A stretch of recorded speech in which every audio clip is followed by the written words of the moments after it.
Governor صاحب نے appoint کرنا ہوتا ہے. صحیح. لیکن یہ بالکل ایسی بات نہیں کہ یہ ثوابدیدی اختیار ان کا ہے اور عدلیہ جو ہے وہ کوئی کمیشن مقرر نہیں کر سکتی. عدلیہ یقیناً از خود کمیشن مقرر نہیں کر سکتی، لیکن اگر کوئی پارٹی عدلیہ کے پاس چلی جائے، یہ تو سپریم کورٹ ہے، یہاں تو سول کورٹ کی لیول پر بھی لوکل کمیشن اپوائنٹ ہو جاتے ہیں. صحیح، بالکل. پٹیشنر کی درخواست پر یا کسی دوسرے فریق کی درخواست پر معاملے کی وضاحت کے لیے.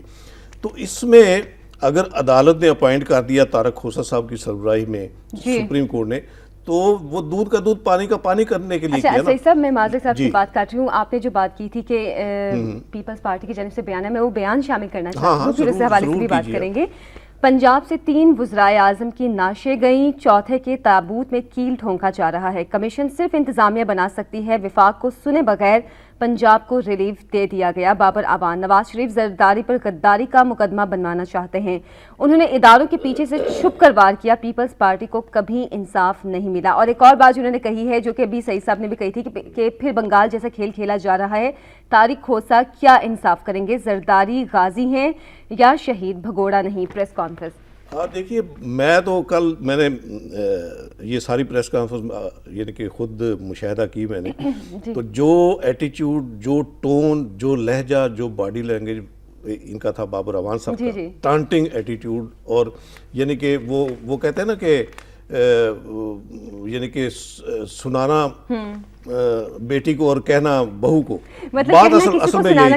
بات اصل یہی تھی، یعنی کہ پن پوائنٹ کر رہے تھے مسلم لیگ نون کو، نواز شریف صاحب کو، اور پیچھے تنقید کا نشانہ بنا رہے تھے عدلیہ کو، سپریم عدلیہ کو بھی. بالکل. ٹھیک ہے، اور یعنی ڈائریکٹ ایک قسم کا تھا وہ، کوئی ایسی لگی لپٹی والی بات نہیں تھی. تو اس میں دیکھیے اب بابر اعوان صاحب نے جو مین اعتراض تو یہی کیا نا کہ ہمیں سنا نہیں گیا.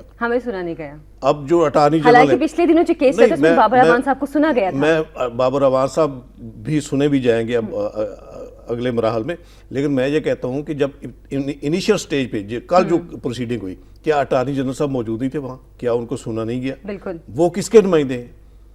اگر اٹارنی جنرل پرائیویٹ کیپیسٹی میں وہاں پیش ہو رہے تھے تو الگ بات ہے.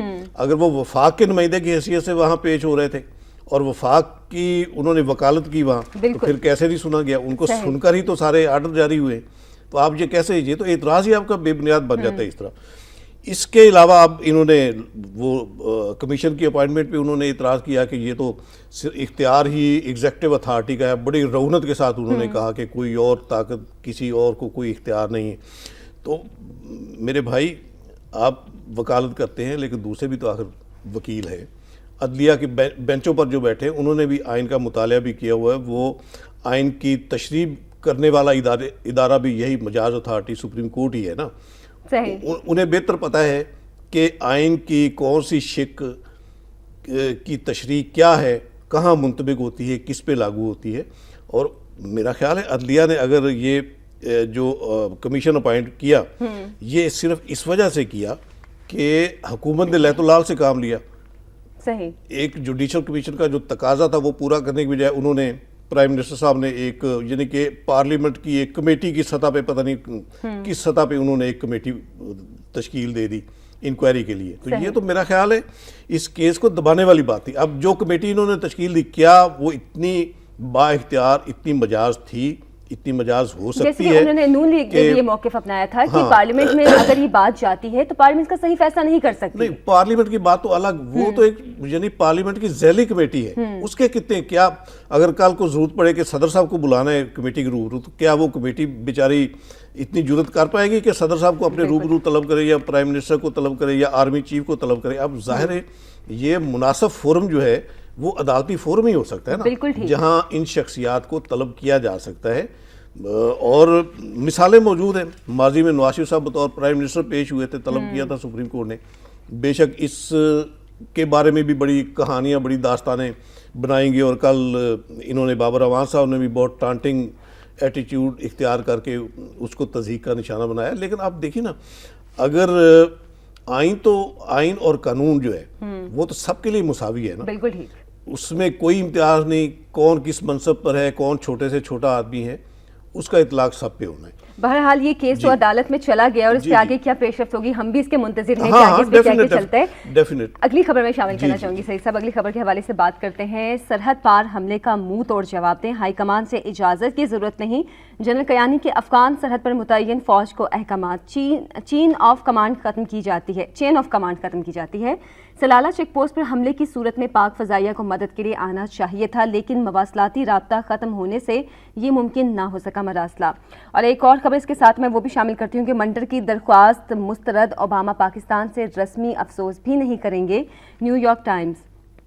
آنکھیں بند کرنے سے کچھ نہیں ملے گا ہیلری, جب تک تحقیقات میں یہ فیصلہ نہیں ہوتا کہ کیا غلط ہے اور کیا درست. ہیلری اور دیگر حکام کی جانب سے اظہار افسوس کافی ہے. اخبار. اچھا, ایک تو میں کہوں گی کہ آرمی چیف کی جانب سے جو بیان آیا یہ کافی سٹرانگ بیان ہے ان حالات میں, اور اسی قسم کے جو بیان کی ہم سب امید بھی کر رہے تھے اور توقع بھی کر رہے تھے, اور سب کی خواہش بھی تھی کہ ہماری آرمی کی جانب سے اس طرح کا بیان آنا چاہیے. اور میں کہتی ہوں اس طرح کے حالات میں یہ بہت اچھا بیان ہے, بہت اچھے انہوں نے یہ بات کہی ہے. اچھا, اس پہ ڈسکس کرتے ہیں ابھی, لیکن میں سمجھتا ہوں کہ جو پہلا ہم ایشو ڈسکس کر رہے تھے نا وہ ادھورا رہ جائے گا اگر میں یہ انہوں نے جو بابر اعوان صاحب نے بات کی نا کہ یہ پنجاب سے 3 لاشیں گئی ہیں اور چوتھی لاش کی وہ کیل ٹھوکنے کی تیاری. اسی طرح زرداری صاحب کا بیان ہے کہ بھٹو کا روحانی فرزند ہوں.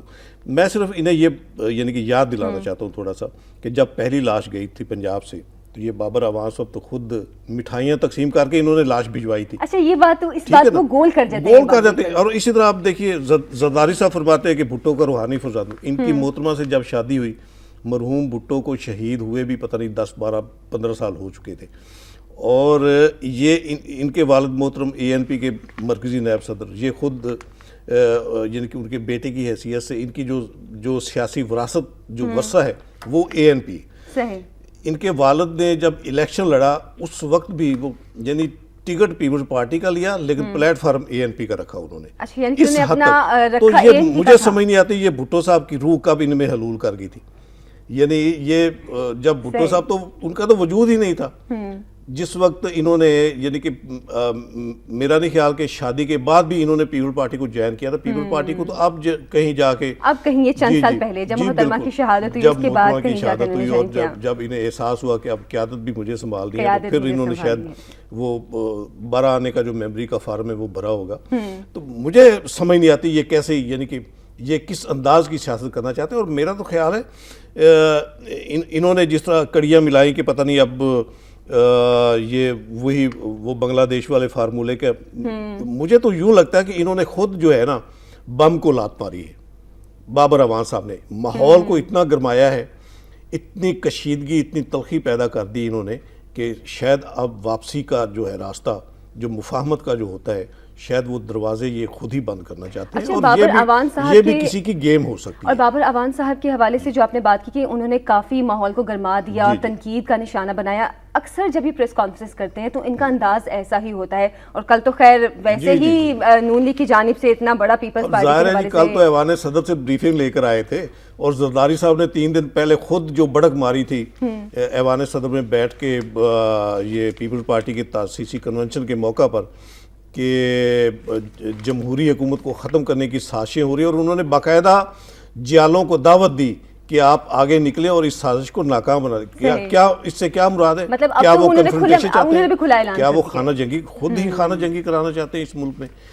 ان کے اس رویے کے بعد بابر اعوان کا یہ رویہ دیکھیے, کڑیاں آپس میں مل رہی ہیں. یہ اس حد تک ٹھیک ہے. اب آرمی چیف صاحب کا جو سٹیٹمنٹ ہے, میرا خیال ہے اس سے زیادہ جرت مندانہ سٹیٹمنٹ اور کوئی نہیں ہو سکتا.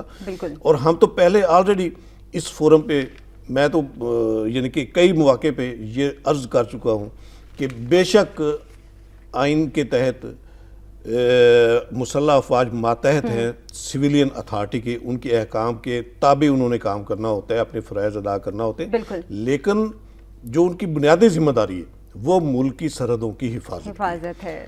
اگر ملک کی سرحدوں کے حوالے سے کوئی تھریٹس نظر آ رہے ہوں اور سویلین اتھارٹی پیش رفت کرنے میں پس و پیش کر رہی ہو, تو میرا خیال ہے جو افواج پاکستان ہے جن کی ذمہ داری, بنیادی ذمہ داری سرحدوں کی حفاظت کی, انہیں اپنا وہ کردار کسی حکم کی کے آنے کی اجازت نہیں انتظار کیے بغیر انہیں انتظار نہیں کرنا پیش رفت شروع کر دینا اور جب یہ واقعہ پیش آیا تھا نیٹو حملے کا تو ہم لوگ تو تبھی کہتے کہ کیا پاک آرمی کو یا ایئر فورس کو اسی وقت جواب نہیں دینا چاہیے تھا. ہم یہی بات کر رہے تھے کہ اسی وقت جواب دینا چاہیے تھا. اور اب چیف آف آرمی اسٹاف کی جانب سے جو بیان آیا بہرحال اللہ کرے کہ اس پہ یہ جو سٹینڈ قائم رہے, مسلح افواج تو شاید قائم رہے گی. مجھے خدشہ جو اپنے حکمرانوں سے ہے کہ وہ جو ایک بات کرتے ہیں یعنی کہ ایک غصہ ٹھنڈا کرنے کے لیے جو ایک عوام کے جذبات ہیں وہ ان پر پانی ڈالنے کے لیے تھوڑا سا ایک ایگریسو ہوتے ہیں اور اس کے بعد پھر مفاہمت کی طرف. اور جس طرح یہ احمد مختار صاحب نے تو پرسوں کہہ بھی دیا کہ وہ معافی مانگیں گے تو ہم معافی ان کی قبول کر لیں گے. انہوں نے تو کہا تھا, لیکن یہ دیکھیں منٹر صاحب کی درخواست کے باوجود اوباما نے معافی مانگنے سے انکار کر دیا انہوں نے. اور آگے سے یہ بات کی جاتی ہے کہ جو جتنے بھی ہائی آفیشلز نے معافی مانگی ہے وہ کافی ہے, مطلب ان کی جانب سے ابھی بھی ہٹ ابھی تو کسی نے معافی مانگی نہیں, افسوس کا اظہار کیا جا رہا ہے. افسوس کا اظہار کرنا باقی کسی کی جانب سے نہیں, افسوس کا اظہار کرنا اور بات ہے. افسوس کا اظہار تو وہ شاید اس حوالے سے کر رہے ہوں کہ ہمیں افسوس ہے کہ پاکستان نے جس طرح وہ بلیم کر رہے ہیں, یعنی ایک کاؤنٹر اٹیک انہوں نے کیا کہ ان کی طرف سے پہلے فائرنگ ہوئی. شاید افسوس وہ اس بات پر کر رہے ہوں گے کہ انہوں نے کیوں فائرنگ کی, انہوں نے کیوں فائرنگ کی, حالانکہ کوئی ایسا واقع ہی نہیں ہوا سرے سے. بالکل بالکل, اس طرح کوئی واقع نہیں ہوا تھا, یہ بات کلیئر بھی ہو چکی ہے. ہم تو کہتے ہیں کہ ایسا واقعہ ہونا چاہیے تھا, جوابی اٹیک کر کے انہیں مار گرانا چاہیے تھا ہیلی کاپٹر جو آئے تھے. یہی بات ہم شروع دن سے کر رہے ہیں کہ اسی وقت جواب دینا چاہیے تھا. اور آرمی چیف کی جانب سے میں تو پھر یہی کہوں گی کہ اس وقت جو بیان آیا ہے واقعی ان حالات میں ایک بہت زبردست بیان ہے اور ہم اس کو اپریشیٹ بھی کرتے ہیں. اور ایک اور خبر ہے جو کافی اہم ہے, میں وہ بھی شامل کرنا چاہتی ہوں کیونکہ اس کے بعد پھر بریک کا بھی ٹائم ہو جائے گا, کہ بھارت کی پاکستانی سرحد کے قریب جنگی مشقوں کی تیاریاں, ہزاروں فوجی اور لڑاکا طیارے راجستھان پہنچ گئے. صدر شان شکتی کے نام سے شروع ہونے والی مشقیں 2 ماہ جاری رہیں گی. 50,000 اہلکار بختر بند گاڑیاں اور ٹینک حصہ لے رہے ہیں. اور ایک چھوٹی سی خبر اس کے ساتھ میں وہ بھی شامل کرتی ہوں کہ جنگی جنون بھارت نے ایٹمی بیلسٹک میزائل اگنی 1 کا تجربہ کر لیا. اچھا, ایک طرف نیٹو کی جانب سے جو حملے کیے گئے اس کے بعد کی صورتحال, دوسری جانب میمو ایشو کے حوالے سے ملک میں کافی گرما گرمی چل رہی ہے, اور تیسری جانب اب بھارت کی جانب سے جو ایک اشارتاً یہ تیاریاں کی جا رہی ہیں, اس پہ کافی صورتحال ملک کی سنگین دیکھی جا رہی ہے. اس میں دیکھیے عائشہ, یہ میرا خیال ہے انڈیا کی یہ جو بات سامنے آئی کہ اس نے وہ جنگی تیاریاں اس نے آغاز کیا, تو یہ تو صلہ ہے اسے موسٹ فیورڈ نیشن قرار دینے کا. بالکل, یہ قانون فطرت ہے. جو سانپ ہے اس نے ڈسنا ہی ڈسنا ہے, چاہے اس کے ساتھ آپ اسے جتنا مرضی دودھ پلائیں, جتنا پیار محبت اس سے مرضی, اس کی جو علت جو عادت ہے وہ ڈسنا ہے, وہ نہیں بخشتا. تو آپ نے اسے موٹا تازہ کیا, اسے موسٹ فیورڈ نیشن قرار دے کر, تو ظاہر ہے وہ تنو من ترو تازہ ہو کے پھر آپ کو ڈسنے کے لیے اس نے آنا تھا. ظاہر سی بات ہے. تو اس میں دیکھیے وہ تو ہر موقع سے فائدہ اٹھاتا ہے. ابھی یہ جو نیٹو کا اٹیک ہوا اس موقع پر بھی آپ دیکھیے اگلے ہی دن انہوں نے فائرنگ شروع کر دی کنٹرول لائن پہ انڈیا نے, اور سعید صاحب کوئی موقع جانے نہیں دیتے. اور جیسے کہ ہم یہ بات اپنی طرف سے بھی نہیں کہہ رہے ہیں کہ وہ پاکستان کو یہ بتانا چاہ رہے ہیں, ان کے ماہرین نے ہی کہا ہے کہ مقصد پاکستان اور چین کو پیغام دینا ہے. ظاہر ہے, وہ الرٹ کر رہے ہیں پاکستان اور چین کو. اس وقت تو وہ ان کے دل بلیوں اچھل رہے ہیں نا کہ پاکستان کی اگر کمزوری کا کوئی تاثر سامنے آ رہا ہے, جس طرح انڈر اٹیک ہے, امریکہ نے جس طرح دباؤ ڈالا ہوا ہے, اور اس کی پاکستان کی سلامتی کو جس طرح تھریٹس نظر آ رہے ہیں, خطرہ لاحق ہے جس طرح, تو یہ انڈیا کے لیے تو یہ نادر موقع ہے, کیونکہ اس کی تو شروع دن سے پلاننگ ہی یہی ہے کہ پاکستان کو صفحہ ہستی سے مٹانا ہے, جیسے بھی ہو, جس طرح بھی ہو. تو جب وہ دیکھے گا کہ اس کا کام دوسرے آسان بنا رہے ہیں تو چھلانگ لگا کے وہ بھی بیچ میں کودے گا. اور واقعی دوسرے کون ہیں؟ ہمارے اپنے ملک کے لوگ ہیں, ہمارے اپنے لوگ ہیں جو ان کا کام آسان بنا رہے ہیں, ملک میں خانہ جنگی کی کیفیت اور صورتحال پیدا کی. یہ تو ظاہر لمحہ فکری ہے, یہ سوچنے والی بات ہے ہمارے ان حکمران طبقات, ان سیاسی لیڈران کے لیے جو انڈیا کے ساتھ میل ملاپ بڑھانا چاہتے ہیں, اس طرح تجارت بڑھا کے کشمیر کو پلیٹ میں رکھ کر ان کے حوالے کرنے کی جو سازش ہے. تو اس کے بعد ظاہر ہے ہماری اللہ خیر کرے, جو جس طرح شروع میں ہم نے کہا کہ اس وقت جو حالات بن رہے ہیں ملک کی سلامتی کے حوالے سے وہ اچھی خبریں نہیں ہیں. بالکل ٹھیک ہے, اور یہ اس ملک کا اپنے اس سال کا اختتام ہو رہا ہے, اللہ کرے کہ آنے والا سال جو ہے وہ ہمارے لیے کوئی اچھی خبریں لے کر آئیں۔ اور پچھلے چند سال سے تو ہم ہر سال یہ دعا کرتے ہیں کہ اللہ تعالیٰ آنے والا سال جو ہے پاکستان کے لیے اچھا ہو، لیکن وہی سال جو ہوتا ہے پاکستان کے لیے کافی بھاری ہوتا ہے۔ بہرحال ہماری تو دعا ہے اللہ تعالیٰ پاکستان کو ہمیشہ سلامت بھی رکھے۔ ایک مختصر سی بریک کا ٹائم ہے، بریک سے واپس آئیں گے، آپ کی کالز کو پروگرام میں شامل کریں گے ہمارے ساتھ رہیے۔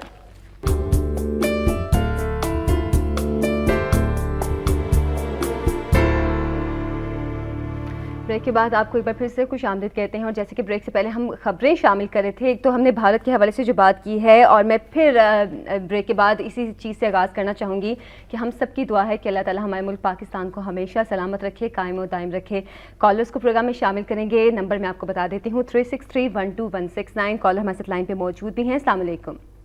السلام علیکم، وعلیکم السلام۔ میں عبدالرشید غوری کراچی سے بول رہا ہوں۔ جی جی، کیا کہنا چاہیں گے؟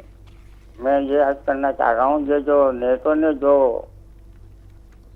کارروائی کی ہے، ہمارے فوجی جوانوں کو شہید کیا ہے، جی اس کے بارے میں حکومت نے بہت سے اقدامات تو کچھ اٹھائے ہیں جو عوام کی امیدیں وابستہ کی اس کے حساب سے، لیکن میں یہ عرض کرنا چاہتا ہوں کہ سب سے بہترین جو ہے امریکہ کے لیے حکومت کو چاہیے کہ یہ بھی ایک کام کرے کہ تمام ہمارے مسلح افواج جو سرحدوں کے اوپر دہشت گردی اور انتہا پسندوں کے خلاف جو آپریشن کر رہی ہے وہ آپریشن بند کروا دیں، اور جب وہ بند ہو جائے گا تو انشاءاللہ وہی ہمارے وہ جو دہشت گرد اور امریکہ کہہ رہے ہیں یہی جو ہے افغانستان کے اندر رہی باقی جو فوج ہے امریکہ کی اس کا خود خاتمہ کر دیں گے، اور امریکہ بالکل نروس ہو کر رہ جائے گا، وہ اپنے آپ کو کیا سمجھتا ہے۔ بہت شکریہ عبدالغنی صاحب نے ہمیں کال کیا۔ ہمارے نیکسٹ کالر بھی ہیں۔ السلام علیکم۔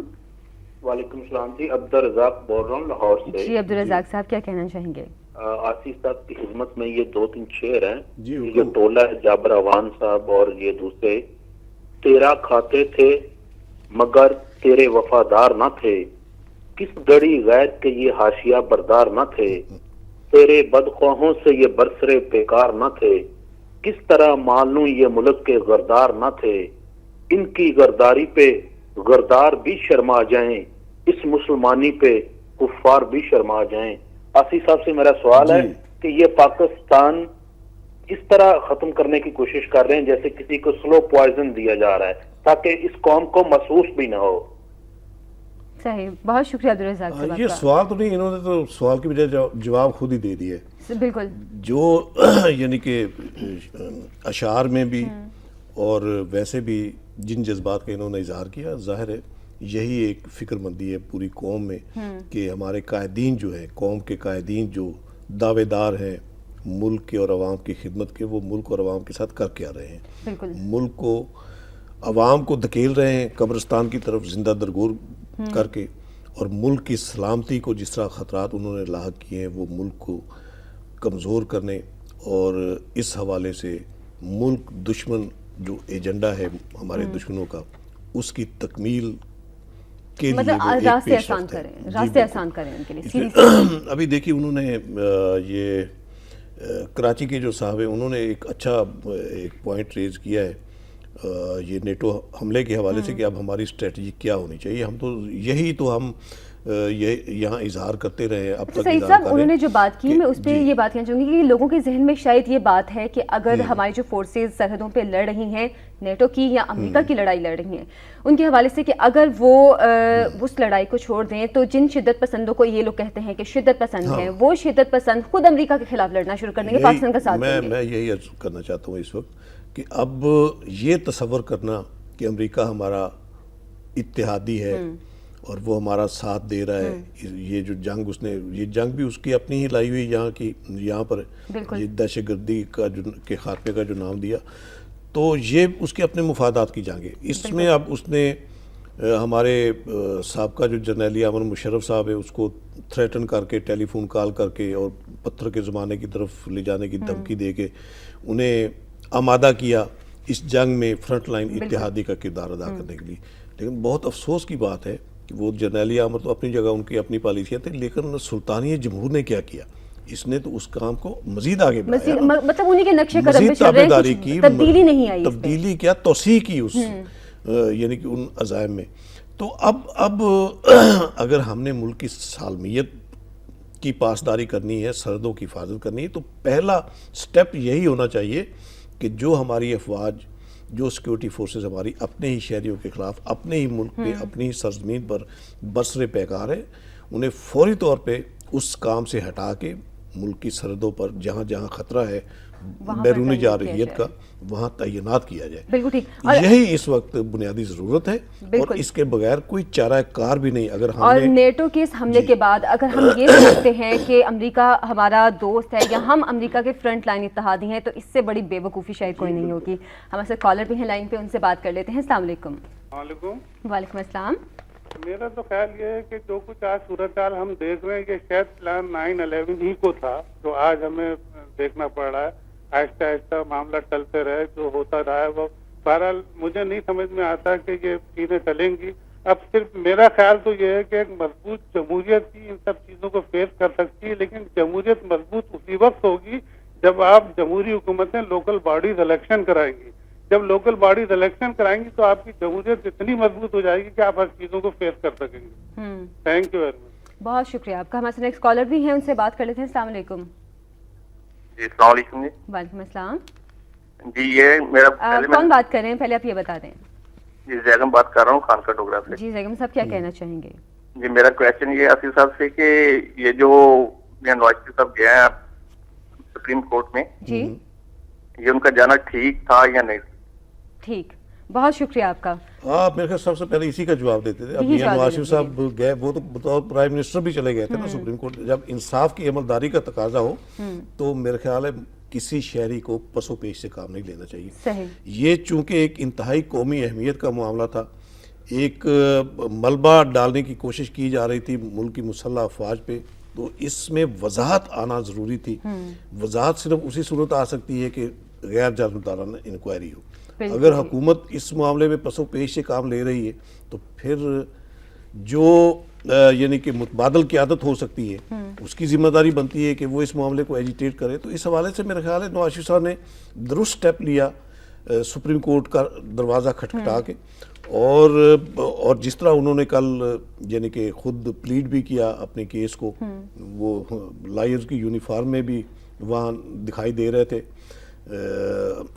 تو اس حوالے سے میرا خیال ہے انہیں ہمیں ان کی ستائش اس حوالے سے کرنی چاہیے، مطلب ہمیں ان کی تعریف کرنی چاہیے کہ انہوں نے صحیح سٹیپ اٹھایا ہے۔ جی ایک قانونی معاملہ ہے نا، ایک قانونی پہلو بالکل ملکی سلامتی کا معاملہ ہے، تو اس پہ تو ہم اگر ان کے اس اقدام کو دیکھیں تو انہوں نے صحیح قدم اٹھایا ہے۔ صحیح قدم اٹھایا۔ ٹھیک، بہت شکریہ آپ سب کالرز کا آج کے پروگرام میں کال کرنے کے لیے۔ ابھی بڑھتے ہیں آج کے کالم کی جانب۔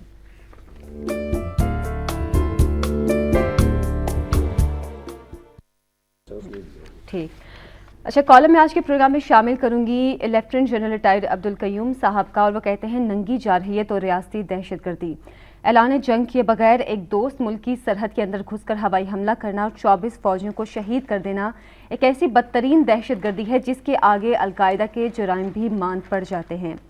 بین الاقوامی ماہرین قانون کے مطابق امریکہ اور اس کے اتحادیوں کے عراق اور افغانستان پر حملے بھی غیر قانونی تھے، لیکن پاکستان پر ڈرون حملوں سمیت ہوائی حملے تو ایک ننگی جارحیت ہے۔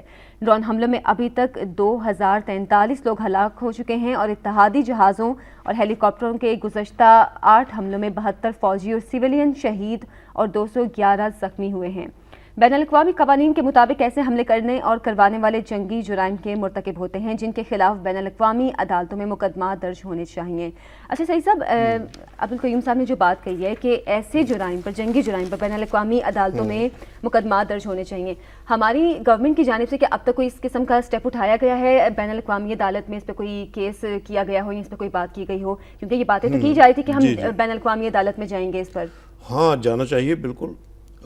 جنرل قیوم صاحب نے اپنے اس کالم میں بہت یعنی کہ بنیادی باتیں جو اٹھائی ہیں انہوں نے امریکہ کے اتحادی کے کردار کے حوالے سے، کہ لیبل اس نے ہمارے اتحادی کا اپنے چڑھایا ہوا ہے، پہنا ہوا ہے، لیکن در حقیقت وہ ہمارے ساتھ دشمنی کر رہے ہیں۔ بالکل سارے واقعات انہوں نے گنوائے ہیں اس کالم میں، کیا کیا اس نے یعنی کہ کس طرح وہ یہ 2 مئی کا جو واقعہ ہوا، جو اٹیک اسامہ بن لادن کے خلاف آپریشن کے نام پہ جس ہماری سالمیت پہ حملہ کیا گیا، پھر جس طرح ریمنڈ ڈیوس نے جو یہاں دہشت گردی کی اور جس انداز میں پھر اسے امریکہ کے حوالے اس امریکہ کے دباؤ پہ کیا گیا، صحیح، یہ سارے معاملات ایسے ہیں جو ڈائریکٹ ملک کی سالمیت بالکل کہ کو لاحق خطرے کی غمازی کرتے ہیں. تو اب معاملہ ہے جو نیٹو فورسز نے جو حملہ کیا ہے یہ تو سیدھا ایک یعنی کہ انٹرنیشنل جو لاز ہیں اور جو یو این ریزولیشنز ہیں ان میں جو جنگی جرائم کی جو تفصیل دی گئی یہ فٹ کیس ہے اس زمرے میں آتا ہے. اس کے زمرے انہوں نے جو کہا ہے کہ ایکٹ آف وار کے زمرے میں آتا ہے یہ جو ایسا میں آپ جھڑپیں کو ہوئی بتاؤں ہیں. اس وقت بہت سی ہمدردیاں پاکستان کے ساتھ ہیں بیرون ملک سے. بہت زیادہ یہ اس وقت پاکستان کی پوری سب سے دنیا پازیٹیو اس سائن وقت ہے. پاکستان کے ساتھ نظر آتی ہے. اور کل میں خبر دیکھ رہا تھا کہ سلامتی کونسل کے ارکان کی اکثریت جو ہے وہ منتظر ہے کہ پاکستان یہ کیس یہاں لے کر آئے اور ہم اس کا ساتھ دیں. اگر اس سازگار صورتحال میں حکومت پاکستان کوئی اسٹیپ نہیں لیتی تو میرا خیال ہے یہ ملک کی مفاد کے تقاضوں کے منافی ہوگی. یہ بات انہیں اس وقت ایجیٹیٹ کرنا چاہیے. صحیح. جو صورتحال اس وقت بن چکی ہے امریکہ کا مکروہ چہرہ سامنے لانے کی یہ ضرور انہیں اب یہ اسٹیپ لے کر ہر عالمی فورم پر انہیں جانا چاہیے. بالکل. اور داد رسی کا جو فورم بھی ہے وہاں کا دروازہ اور میں کہتی ہوں اس سے زیادہ گولڈن چانس پاکستان کے پاس اور کوئی نہیں ہو سکتا کہ ایک امریکہ کی جانب سے کھلی جارحیت کی گئی ہے. اچھا ایک اور خبر سعید صاحب میں مختصر شامل کرنا چاہوں گی. کافی خاص خبر ہے کہ امریکی سینٹ سے پاکستان کی فوجی امداد کی شرائط مزید سخت کرنے کا بل منظور. پاکستان کو افغانستان میں ہونے والے بم دھماکے روکنے کے لیے جارحانہ اقدامات کرنے چاہیے جن میں امریکی فوجی مر رہے ہیں. اچھا یہ جو بات کی گئی ہے کہ پاکستان کو جارحانہ اقدامات کرنے چاہیے جن میں امریکی فوجی مرے ہیں اور امریکی حکام کی جانب سے یہ باتیں بھی سامنے آئی ہیں کہ امریکہ اپنے مفادات کے لیے کچھ بھی کر سکتے ہیں. یعنی کہ امریکہ کے مفادات ہیں باقی کسی کے کوئی مفادات نہیں ہیں. یہ تو وہی ہے نا وہ پنجابی کا محاورہ چور نالے چتر. ایک تو یعنی کہ ہمیں مارتے ہیں دوسرے شور ڈالتے ہیں. بالکل ٹھیک ہے نا. تو اس میں یہ ہمارے حکمرانوں کے سوچنے کی بات ہے کہ امریکہ اگر اپنے مفادات کو اس طرح عزیز سمجھتا ہے طوطا چشم ہو جاتا ہے ایک دم اپنے مفاد کی خاطر تو ہمیں کیوں اپنے مفاد عزیز نہیں. اور پاکستان پر دباؤ کس طرح ڈالا جا رہا ہے امداد روکنے کی دھمکیاں دے کر. یہ کیا میں تو کہتا ہوں کہ چلے یہ ایک اچھا موقع ہے اگر خود انحصاری کی طرف قدم بڑھانے کا اپنے آپ کو آزمانے کا ایسا نہیں لگتا کہ جیسے ان کو پتہ ہے کہ اصل میں پاکستانی حکمرانوں کی کمزوری کیا ہے وہ حکمرانوں کی کمزوری تو ڈیفینٹ ہے لیکن یہ عوام کی کمزوری تو نہیں. عوام تو انشاءاللہ بھوکا پیاسا رہ کر بھی ملک کی سالمیت کی حفاظت کے لیے تیار ہے. بالکل ٹھیک. اور یہ اگر آزمائش ان پر آ رہی ہے تو اس آزمائش میں انشاءاللہ سرخرو ہوں گے انشاءاللہ تعالیٰ. اور ہم بھی یہی کہیں گے کہ اگر امریکہ امداد روکتا ہے تو روکنے دیں. ہمیں بھی اس معاملے میں جیسے کہ آرمی نے ایک اسٹرانگ اسٹیپ اٹھایا ہے کہ منہ توڑ جواب دینے کا یہی وقت ہے پوری قوم کو منہ توڑ جواب دینے کا امریکہ کو. بہرحال کالم میں نے شامل کیا. ابھی بڑھتے ہیں آج کے داری کی جانب.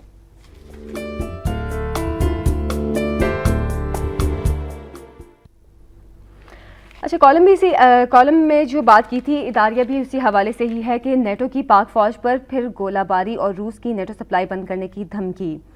امریکہ کے خلاف اقدامات پر ڈٹے رہنے میں ہی ہماری بقا ہے. سید یوسف رضا گیلانی نے کہا ہے کہ افغانستان میں امن کے لیے اپنی سلامتی کو داؤ پر نہیں لگا سکتے. ملکی خود مختاری سلامتی اور عزت و وقار سب سے زیادہ عزیز ہے. اس پر کوئی سمجھوتا نہیں کریں گے. اگر امریکہ کا نشہ حرن کرنا ہے اور اسے عالمی امن و آشتی کا راستہ دکھانا ہے تو اس پر اپنا اور عالمی برادری کا دباؤ برقرار رکھنے کی ضرورت ہے جس کے لیے یہی بہترین وقت ہے. اس مقصد کے لیے پوری قوم متحد و یکسو ہے اور دفاع وطن کی خاطر اپنی عسکری قیادتوں کے ساتھ سیسا پلائی دیوار بن چکے ہیں. حکمرانوں کو بھی اب ملکی سلامتی کے تحفظ اور دفاع کے تمام تقاضے نبھانے چاہیے اور کوئی کمزوری ظاہر کر کے ملکی اور قومی موت کو دعوت نہیں دینی چاہیے.